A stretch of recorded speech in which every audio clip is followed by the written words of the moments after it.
Paano ba daw mag-apply sa inyo? Ano yun? Yung mga... Pag babae, tanongin mo kung ilang taon na. Ala, hindi kayo. Tapos kung Paano mag-apply single ng o married. ahente? O, di magpapasa ng ano? Dumali ka na naman ng iyong mga padayan-dayan. Kasi may mga nagtatanong paano mag-apply ng para magkaroon ng ahente. Di mag-apply sa office. May ano ba kayo online? Meron. Anong site? Website? Ano? www. Hindi yung www.pmtcf.com? PMI.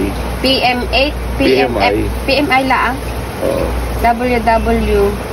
PMI.com. Walang dot? Meron. .pmi.com?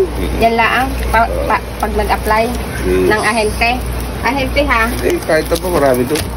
And guess what mga kasari, at may promo pa dito ang ating ahente na kapag halimbawa ikaw ay nag-avail ng fortune ay ikaw ay may free kopi ko or kape. At syempre mga kasari ay sa mga ahente ka lang makaka-avail niyan. I'm not sure kung ang mga malalaking grocery ay may papriding kopi ko kapag halimbawa ikaw ay rim-rim ang mga binibili. So far nga yan nga at kaunti pa lang ang aking kinuha kasi naman ay may mga stocks pa ako. At syempre retail pa lang tayo kaya naman maliit lang yung ating kinuha. Sayang naman kasi mga kasari kung i-stock yung pera ay unlike doon sa konti lang yung kukuhain mo tapos may ipamili mo pa ng ibang item yung iba. Medyo pitin pa nga dito mga kasari ang aking video kasi naman ang target ko talaga mga kasari ay syempre yung pagtatanong kung paano mag-apply ng ahente. At yun nga po napanood nyo naman sa unang video ko na yun nga po kung paano mag-apply ay apply kayo doon sa www.pmi.com kung kayo ay gusto nyong magka-ahente. At syempre kung ayaw nyo naman sa online ay yun nga at pumunta kayo sa office nila. Medyo busy pa nga dito si kuyang ahente kasi naman ay may pinipicturan pa siya na kailangan or required sa kanyang company. At syempre yung kuyang kasama niya ay yun nga at busy din sa pagdidikit ng mga sticker